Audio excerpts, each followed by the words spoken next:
குருவின் தினம் ஒரு சுவடுகளில் பளிங்குக்கல் போல ஒவ்வொருவரும் தன்னை எப்படியெல்லாம் வெளிப்படுத்த ஆசைப்படணுங்கிறத இந்த நாளில் சொல்லாங்க. உலகத்திற்கே ஒரு புதிய யோகவான் ஒருத்தர் வந்தாராங்க. அவர் இந்த உலகத்திற்கு பல ஆச்சரியமக்க விஷயங்களெல்லாம் தனக்குள் இருந்து வெளிப்படுவதை கண்டு ஆச்சரியப்பட்டாராங்க. அப்படி வெளிப்படுவதற்கான காரணம் யார் தனக்குள் இருந்து இவையெல்லாம் உரைக்கின்றாருங்கிறத ஆராயும் பொழுது அவை அனைத்திற்கும் அதிபதியான ஒருவர் தன்னுள் இருந்து பேச விரும்புகின்றார். அவரே நான்.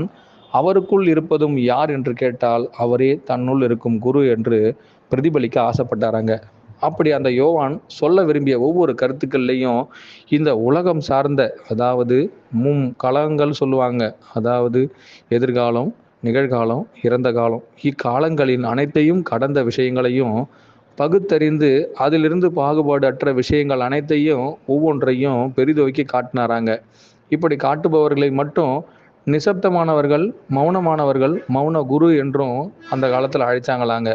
இவர்கள் எல்லாம் யார் என்று கேட்ட பொழுது அவர்கள் தான் எங்களுடைய குருநாதர் என்ற வார்த்தைக்குள்ளேயும் தனக்குள் இருந்து அவர் வெளிப்படுவதால் அவருடைய பெயரும் எங்களின் பெயரும் வேறுபடுத்தி பார்க்க வேண்டியதில்லை. ஏனென்றால் நாங்கள் உருபெற்ற காரணம் அவரால் உருவெடுக்கப்பட்டோங்கிறதையும் அந்த இடத்துல வெளியிட்டாங்களாங்க.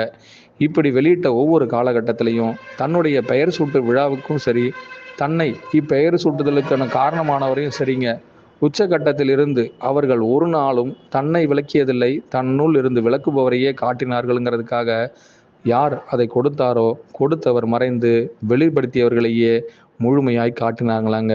வெளிப்படுகின்றார் யாரோ அவர் என்றும் ஒரு பொம்மையாகவும், வெளிப்படுத்தியவர் தனக்குள் இருந்து அவரே தன்னை இயக்குபவராகவும் இருக்கும் பட்சத்தில் இவ்வுலகத்தின் ஒவ்வொரு காலகட்டத்திலும் குரு தன்னுள் இருந்தே தன் நாதனாய் தனக்குள் இருக்கும் ஒவ்வொரு தன்மையையும் யார் ஒருவர் மூலமாக வெளிப்படுத்த ஆசைப்படுகின்றாரோ அப்பொழுதே அவர் தாள் வாழ்க, அந்நாதன் தாள் வாழ்க என்று ஒவ்வொருவரும் குறிப்பிட்டாங்களாங்க.